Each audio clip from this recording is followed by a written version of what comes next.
जय हिंद मेरे प्यारे दोस्तों, नमस्कार। आज आप सभी का एक नए वीडियो में स्वागत है। आप सबकी कैसी चल रही है बोर्ड एग्जाम 2025 की तैयारी मेरे दोस्त, 25-26 की तैयारी। अब बहुत से मेरे भाइयों के कमेंट पर हमने सोचा कि क्यों ना हमारे भाइयों के लिए टॉपिक वाइज, जो मेरे छोटे भाई बहन class UP board class 10th में है, उनके लिए मेरे दोस्त topic wise, chapter wise MCQ मेरे दोस्त, इस बात की 100% मैं गारंटी देता हूं, इनमें से मेरे दोस्त आपके जो है 1 से 2 प्रश्न निश्चित है मेरे दोस्त आपको इस चैप्टर से मिलेंगे। किससे? नियंत्रण एवं समन्वय से, कंट्रोल एंड कोऑर्डिनेशन से। मेरे भाई निश्चित है 100% मेरे भाई, इसी में से मैं आपको दिखाऊंगा। आप इसका स्क्रीनशॉट रख लेना मेरे भाई जो है। तो मेरे भाई आप सभी के लिए हमने टॉपिक वाइज, चैप्टर वाइज ही एमसीक्यू कराने का प्रयास किया है। अब आगे मेरे दोस्त मैं सारे के सारे क्वेश्चन, और वो भी थ्योरी और कॉन्सेप्ट, जो भी कॉन्सेप्ट होगा मेरे भाई, जो भी महत्वपूर्ण कॉन्सेप्ट होगा, उन सबको बताने का पूरा प्रयास करूंगा, ताकि मेरे भाई आप सभी का जो लक्ष्य है बोर्ड एग्जाम में अच्छे नंबरों से, जो है आपका जो सपना है अच्छे नंबर पाने का, मेरे दोस्तों आप ही साकार हो। मैं तो कहूंगा करो, परंतु करना आपको है मेरे भाई, करना आपको है। आप मेहनत करेंगे मेरे भाई, आप तारतम्यता पूर्वक कंसिस्टेंसी बनाकर मेरे भाई, अब जितने दिन बचे हैं मेरे भाई, अब अभी तक आप सो रहे थे, आप सो लिए, बहुत हुआ, परंतु अब जागने का समय आ गया है मेरे भाई। क्योंकि देखिए, यही जब हमारा बेसिक कमजोर रहता है मेरे भाई, जब हमारा बेस ठीक नहीं रहता, तब हम बड़ी बड़ी परीक्षाओं में मेरे दोस्त कहीं ना कहीं हम कुछ ही अंकों से पीछे हो जाते हैं और हम उन परीक्षाओं को क्लियर नहीं कर पाते मेरे भाई। आप बेसिक, यदि आपका बेसिक मजबूत है, तब मेरे भाई आप बड़ी से बड़ी परीक्षाओं को फोड़ सकते हैं। तब मेरे भाई आप सभी को मैं कहूंगा, आपने इतना दिन आराम किया मेरे दोस्त, परंतु अब कुछ ही दिन आप यदि कंसिस्टेंस मेरे भाई आप रह जाते हैं, तो निश्चित है आप अच्छे नंबर गेन करेंगे। चलिए मेरे भाई, कंट्रोल एंड कोऑर्डिनेशन, नियंत्रण एवं समन्वय के पहले प्रश्न पर चलते हैं। निम्न में से कौन सा पादप हार्मोन है? मेरे भाई पादप हार्मोन। रही बात पादप हार्मोन, पहले बात तो यह एक शब्द बड़ा ही अजीब शब्द है। बहुत से मेरे भाई, देखिए आप कहोगे क्यों मजाक कर रहे हो, बहुत से मेरे भाई हार्मोन शब्द भी नहीं सुने होंगे। अब इस प्रकार से मेरे भाई तैयारी कर रहे हैं, बहुत से मेरे भाई होंगे, आप कमेंट में जरूर करना। देखिए हार्मोन, हार्मोन मेरे दोस्त उत्तेजक करने, उत्तेजना को प्रदान करना, क्या? उत्तेजना को प्रदान करना। और पौधों में पादप हार्मोन मेरे दोस्त, देखिए एक साधारण भाषा में, देखिए पौधों में वृद्धि के लिए, पौधा कितना बड़ा होगा, पौधा छोटा है, या फिर पौधे में फल कब लगेगा, या फिर पौधे में फल लगेगा या नहीं, मेरे दोस्त इन सभी के लिए, इन सभी पादपों के, पौधों के नियंत्रण एवं विकास के लिए एक विशेष प्रकार का मेरे दोस्त विशिष्ट कुछ रासायनिक पदार्थ होता है, जिन्हें हम पादप हार्मोन कहते हैं मेरे दोस्त। पौधों में वृद्धि और पौधों के विकास के लिए मेरे भाई, और उनके विकास के लिए और नियंत्रण करने के लिए मेरे दोस्त यही हार्मोन है। हार्मोन शब्द मेरे दोस्त 1906 में स्टार्लिंग नामक एक वैज्ञानिक थे, उन्होंने दिया था मेरे भाई। आते हैं अब जो है हार्मोन, पादप हार्मोन मेरे दोस्त, oxygen, cytokinin, oxygen, cytokinin, gibberellin, ethylene, और मेरे दोस्त एब्सिसिक हार्मोन। मेरे दोस्त 5 प्रकार के हार्मोन होते हैं मेरे दोस्त, साइटोकाइनिन, जिब्रेलिन, ऑक्सीन, यह सब पौधों में वृद्धि के लिए होते हैं, और मेरे दोस्त जो एथिलीन और एब्सिसिक होते हैं, वृद्धि रोधक होते हैं। तो चलिए मेरे दोस्त, निम्न में से कौन से पादप हार्मोन है? अब आप मेरे दोस्त पादप हार्मोन को बताइए और आगे निकलिए। देख मेरे भाई, जो साइटोकाइनिन है, हमने 5 प्रकार के हार्मोन पढ़े, cytokinin, gibberellin, oxygen, ethylene, abscisic, मेरे दोस्त 5 प्रकार के हार्मोन होते हैं। और मेरे दोस्त जो इंसुलिन हार्मोन होता है मेरे दोस्त, यहाँ जो है इंसुलिन हार्मोन, इसकी कमी से मेरे दोस्त क्या? मधुमेह रोग हो जाता है। क्या? मधुमेह रोग मेरे दोस्त, इसको आप जरूर याद कर लेना। और एस्ट्रोजन मेरे दोस्त, एस्ट्रोजन यह एक हार्मोन है, मादा हार्मोन है। क्या मेरे दोस्त? मादा हार्मोन है एस्ट्रोजन, इसलिए हमारा राइट आंसर मेरे दोस्त ऑप्शन सी हो जाएगा। पादपों में हार्मोन किसे नियंत्रित करता है मेरे दोस्त? पादपों में हार्मोन किसे नियंत्रित करता है? देख मेरे भाई, जड़ में वृद्धि के लिए, दिशिक वृद्धि में, जल नियंत्रण के लिए इनमें से कोई नहीं। देख मेरे भाई, जो पादपों में हार्मोन किसे नियंत्रित करता है? दिशिक वृद्धि के लिए, दिशिक वृद्धि के लिए वह उसे नियंत्रित करता है। अगला प्रश्न है पतझड़ से संबंधित हार्मोन। देख मेरे भाई, पतझड़ से संबंधित हार्मोन जो है, देखिए पतझड़ में क्या करते हैं, पत्तियां सब झड़ जाती हैं, और मेरे भाई उसमें जो है पतझड़ से संबंधित जो एबिसी, देखिए ethylene, propane, abscisic, amino acid. मेरे भाई एमिनो एसिड आपने पढ़ा होगा, एमिनो एसिड। एथिलीन फल पकाने के लिए मेरे दोस्त कार्य, फल पकाने के लिए काम आता है एथिलीन, और मेरे दोस्त अब बचा हमारा क्या, एब्सिसिक एसिड। क्या मेरे दोस्त, एब्सिसिक एसिड। पतझड़ से संबंधित हमारा कौन सा हार्मोन है? पतझड़ से संबंधित मेरे भाई कौन? एब्सिसिक हार्मोन हमारा पतझड़ से संबंधित है। अगला प्रश्न है मेरे दोस्त, पादप हार्मोन कोशिका विभाजन में सहायक है। कौन सा हार्मोन है मेरे दोस्त जो कोशिका के विभाजन में सहायक है? मेरे भाई अब आप इसका जवाब जरूर दें मेरे भाई, क्योंकि यदि हमने आपको बताया है, यदि आप सो रहे हैं तो एक बार जग जाइए मेरे भाई, क्योंकि आपके जागने का समय आ चुका है। क्योंकि परीक्षाएं मेरे दोस्त बहुत ज्यादा लेटेस्ट, तब मेरे भाई फरवरी के जो है मेरे दोस्त 10, 12, 15, 18 तारीख से आपकी परीक्षाएं मेरे दोस्त निश्चित है प्रारंभ हो जाएंगी। ऐसे में मेरे भाई आप सभी को जगने का समय आ गया है, क्योंकि मेरे भाई देखिए 8 से 9 तारीख हो गई है मेरे भाई दिसंबर में, अब कितने ही दिन बचे हैं। तब देख मेरे भाई, पादप हार्मोन कोशिका विभाजन में सहायक है मेरे भाई कौन? देखिए कोशिका के विभाजन में मेरे दोस्त साइटोकाइनिन, साइटोकाइनिन। अब मेरे दोस्त आप कहोगे आपने साइटोकाइनिन लगा दिया, क्यों लगा दिया? देख मेरे भाई, साइटो, आपने कोशिका के अध्ययन के लिए साइटोलॉजी का शब्द सुना था, आपको याद है मेरे भाई, क्योंकि आप बायोलॉजी पढ़ रहे हैं, तब मेरे दोस्त कोशिका से संबंधित आपके सारे प्रश्न क्लियर होने चाहिए। देख मेरे भाई, साइटोकाइनिन यह जो है मेरे भाई पादप में कोशिका विभाजन के लिए, देखिए मेरे भाई साइटो से संबंधित मैंने मेरे दोस्त आपको याद होना, रट जाना चाहिए मेरे दोस्त, यह एक ट्रिक भी है, इसको साइटोकाइनिन से समझ लीजिए। देखिए ऑक्सीन हार्मोन पौधों के किस भाग में संश्लेषित होता है? ऑक्सीन हार्मोन मेरे दोस्त पौधों के किस भाग में? पत्तियों में, या फिर प्रोह के अग्रभाग में, तने के मध्य में, या फिर फलों में। मेरे भाई किसमें होता है ऑक्सीन हार्मोन? पौधों के किस भाग में संश्लेषित करता है मेरे दोस्त? प्ररोह के भाग में। किसमें मेरे भाई? प्ररोह के भाग में। मेरे भाई इन प्रश्नों को आप एक बार पढ़ लेना मेरे भाई, मैं आपको बता दूं निश्चित है इसमें से एक ना एक प्रश्न आपके जरूर आएंगे, जरूर आएंगे मेरे दोस्तों। 2 से 3 प्रश्न जरूर बनेंगे, आप देख लेना, स्क्रीनशॉट रख लेना। देख मेरे भाई, तने की वृद्धि में सहायक हार्मोन। मेरे भाई तने की वृद्धि में सहायक हार्मोन कौन है? देखिए तने की वृद्धि के लिए मेरे भाई जिब्रेलिन। कौन मेरे भाई? जिब्रेलिन हार्मोन जो है तने की वृद्धि में सहायक है। कौन मेरे दोस्त? तने की वृद्धि में कौन? जिब्रेलिन। साइटोकाइनिन मेरे दोस्त पादपों में कोशिका के विभाजन में सहायक है। और oxygen hormone, oxygen.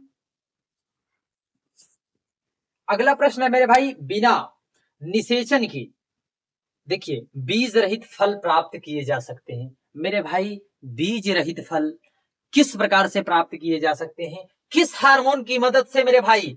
Oxygen hormone, या फिर जिब्रेलिन, या फिर पुष्पन हार्मोन, या फिर एथिलीन मेरे दोस्त। अब आप कमेंट में जरूर बताएं। देख मेरे भाई, जो हमारा जिब्रेलिन होता है, क्या मेरे भाई? जिब्रेलिन हार्मोन के माध्यम से ही अनिशी मतलब कि निषेच, बिना निषेचन के ही मेरे दोस्त, बिना फर्टिलाइजेशन के ही, बिना निषेचन के ही बीज रहित, किस कैसे मेरे दोस्त? जिसमें बीज भी नहीं होते, वह जो है किसके? जिब्रेलिन हार्मोन की सहायता से जो है प्राप्त किए जा सकते हैं। स्पर्शानुवर्तन के प्रक्रम में उद्दीपन है मेरे दोस्त। स्पर्शानुवर्तन के प्रक्रम में कौन उद्दीपन है? गुरुत्व उद्दीपन है, या फिर प्रकाश, या फिर स्पर्श, या फिर रसायन? आप मेरे भाई जरूर बताइए। देख मेरे भाई, जो देखिए यहाँ स्पर्शानुवर्तन है, तब मेरे भाई कहीं ना कहीं इसका रिलेशन भी बन रहा है मेरे भाई। आप कुछ चीजें मेरे दोस्त रिलेट करके भी याद करने की कोशिश करिए। बहुत से मेरे भाई कह रहे होंगे कि हमें चीजें नहीं याद होती।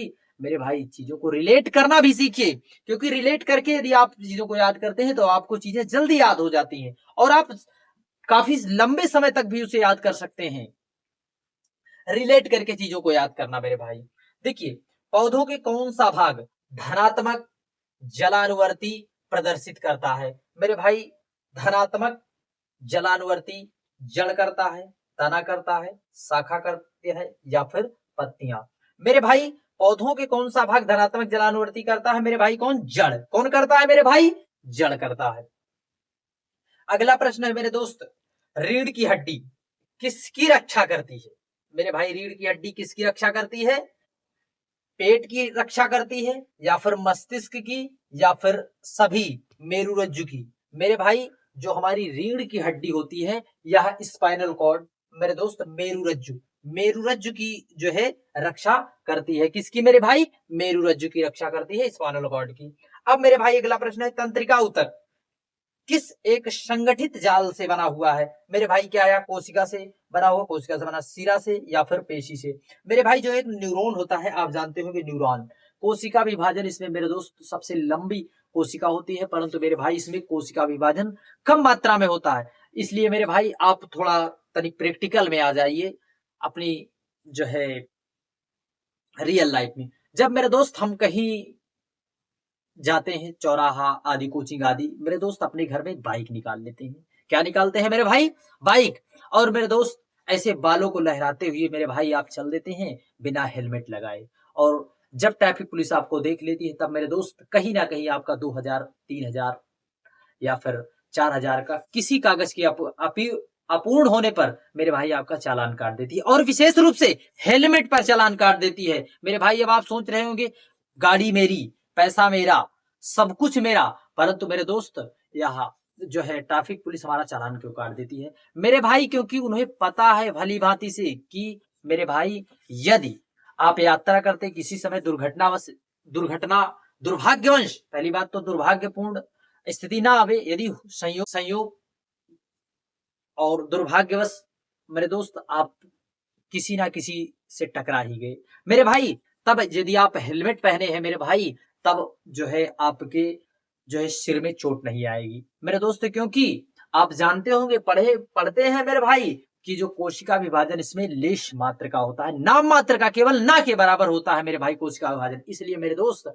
आप हेलमेट जरूर पहनकर चले जहां पर भी आप यात्रा करें मेरे भाई। टू व्हीलर से मेरे भाई बालों का चक्कर छोड़ दे लहराने का मेरे भाई, आप हेलमेट का सहारा अवश्य लें, क्योंकि इससे आप चालान से भी बचेंगे और मेरे भाई आपकी सुरक्षा भी होगी। इसलिए मेरे दोस्त आप इस प्रश्न को जरूर याद करना, तंत्रिका ऊतक किससे मेरे दोस्त? न्यूरॉन से बना हुआ है, इसलिए इसमें मेरे दोस्त विभाजन भी ना के बराबर। अगला प्रश्न है मेरे दोस्त, शरीर का मुख्य समन्वय केंद्र मेरे भाई, शरीर का मुख्य समन्वय केंद्र कौन है? कंट्रोल मेरे दोस्त कौन करता है? कंट्रोल एंड मेरे भाई समन्वय का केंद्र मेरे भाई जो हमारा मस्तिष्क है, कौन है मेरे दोस्त? मस्तिष्क। मस्तिष्क मेरे भाई हमारी सारी जो है शरीर को कंट्रोल करके रखता है, मेन फंक्शन को मेरे भाई, कुछ फंक्शन को। कौन मेरे भाई? मस्तिष्क। अगला प्रश्न है मेरे भाई, सोचने का कार्य मस्तिष्क का कौन सा भाग करता है? अब मेरे भाई आप प्रश्न बताइए, सोचने का भाग कौन करता है? अग्र मस्तिष्क, पश्चिम मस्तिष्क या फिर मध्य मस्तिष्क या फिर सभी मस्तिष्क? मेरे भाई आप जरूर बताना इस प्रश्न को, कौन करता है? देख मेरे भाई, जो सोचने का कार्य होता है का मस्तिष्क का मेरे भाई अग्र मस्तिष्क करता है। कौन मेरे भाई? अग्र मस्तिष्क करता है। और मनुष्य के मस्तिष्क का कौन सा भाग ताप नियंत्रित करता है? मेरे दोस्त हमारे शरीर का बॉडी टेम्परेचर कौन नियंत्रित करके रखता है? पिट्यूटरी या फिर हाइपोथैलेमस या फिर डाइंसेफिलोन या फिर इनमें से कोई नहीं। कौन करता है मेरे भाई? जो हमारा हाइपोथैलेमस होता है। क्या मेरे भाई? हाइपोथैलेमस। यह मेरे दोस्त हमारे शरीर का जो है टेम्परेचर मेंटेन करता है, टेम्परेचर को नियंत्रित करके रखता है। अगला प्रश्न है मेरे भाई, सामान्य मनुष्य के मस्तिष्क का भार। अब मेरे भाई इस प्रश्न को मेरे भाई आप जरूर करने का प्रयास करें, क्योंकि अब आ गई दिमाग की चर्चा। दिमाग मेरे दोस्त कह रहा है कि सामान्य मनुष्य के मस्तिष्क का भार कितना होता है मेरे भाई? कितना होता है मेरे भाई? 1000 से 1100 ग्राम, 1300 से 1400 ग्राम या फिर 900 से 1000 ग्राम? कितना होता है मेरे भाई? आप जरूर बताइए, क्योंकि मेरे भाई आप प्रश्नों का जवाब कमेंट में जरूर देते रहना, क्योंकि इससे हम आपकी तैयारी का भी अंदाजा लगाएंगे मेरे दोस्त। यदि आप निष्ठा भाव से मेरे भाई आप कंसिस्टेंसी बनाकर पढ़ते हैं मेरे भाई, आप चीजों को चाहे जहां पर भी पढ़े मेरे भाई, आप कंसिस्टेंस रहकर पढ़िए मेरे भाई। देखिए जो सामान्य मनुष्य के मस्तिष्क का भार होता है 1300 से 1400 ग्राम होता है। कितना मेरे भाई? 1300 से 1400 ग्राम। देखिए मास्टर ग्रंथि मेरे दोस्त, मास्टर ग्रंथि कौन है? थायराइड ग्रंथि, एड्रीनल ग्रंथि, पीयूष ग्रंथि, पीनियल का है मेरे भाई। जो हमारी पीयूष ग्रंथि होती है इसे मास्टर ग्रंथि भी कहते हैं। किसको मेरे भाई? पीयूष ग्रंथि को मास्टर ग्रंथि भी कहते हैं। एक मेरे भाई अंतःस्रावी, बहिस्रावी या फिर दोनों मिश्रित ग्रंथि कौन है मेरे भाई? कौन है? कौन है अंतःस्रावी, बहिस्रावी? मेरे भाई थायराइड या फिर एड्रीनल या फिर पिट्यूटरी या फिर अग्नाशय। मेरे भाई कौन है? बहुत से मेरे भाई का जो है डी ऑप्शन बोलेंगे अग्न्याशय, अग्न्याशय ग्रंथि। कौन मेरे भाई? अग्न्याशय ग्रंथि। इसे जो है अंतःस्रावी और बहिस्रावी ग्रंथि भी कहते हैं। अब मेरे भाई इस ग्रंथि का और एक नाम होता है मेरे भाई, यह कहां पर पाई जाती है? इसका जवाब आप में कमेंट में जरूर बताएं। देखिए अधिवृक्क ग्रंथि द्वारा कौन सा हार्मोन स्रावित होता है? अधिवृक्क ग्रंथि, तो अधिवृक्क ग्रंथि के द्वारा कौन सा हार्मोन रिलीज होता है मेरे भाई? इंसुलिन या फिर थायरॉक्सिन या फिर एड्रेनलिन या फिर सभी। मेरे भाई जो अधिवृक्क ग्रंथि के द्वारा हार्मोन होता है मेरे भाई कौन? इंसुलिन। इंसुलिन की कमी से मेरे भाई जो है मधुमेह रोग होता है। कौन सा मेरे भाई? मधुमेह, जिसे शुगर कहा जाता है मेरे दोस्त। शुगर का लेवल मेंटेन नहीं रहता। जब शुगर का लेवल मेंटेन नहीं रहता तो मेरे भाई इंसुलिन का इंजेक्शन लगता है मेंटेन करने के लिए। देखिए हमारे आहार में आयोडीन की कमी से कौन सा रोग होता है मेरे दोस्त? घेंघा, घेंघा रोग जिसे ग्वाइटर भी कहा जाता है। तब मेरे भाई आप बताना मलेरिया किस मच्छर के काटने से होती है मेरे दोस्त? आप जरूर इसका जवाब बताएं। किस हार्मोन की कमी से मधुमेह रोग होता है मेरे दोस्त? कौन से? Insulin, gastrin, relaxin, oestrogen. मेरे भाई जो इंसुलिन होता है, इंसुलिन की कमी से मधुमेह रोग होता है। हमने मेरे दोस्त पीछे वीडियो में आपको बताया भी है। देखिए मादा लिंग हार्मोन क्या है? मादा मेरे दोस्त, मादा लिंग हार्मोन एस्ट्रोजन है। क्या है मेरे दोस्त? एस्ट्रोजन। तब मेरे भाई नर लिंग मेरे भाई हार्मोन क्या है? आप कमेंट में जरूर बताना। अब मेरे भाई अगला, मेरे भाई इनमें निम्न में से कौन सा पादप हार्मोन है? मेरे भाई आपसे यह भी पूछा जा सकता है और इस प्रश्न में लिख दिया जाता है निम्न में से कौन सा पादप हार्मोन नहीं है। मेरे भाई आपको ऑप्शन दे दिया जाएगा, इसको भी आप ध्यान करके लिख लेना। जय हिंद, नमस्कार। मिलते हैं अगले नेक्स्ट वीडियो में नेक्स्ट टॉपिक के साथ मेरे भाई।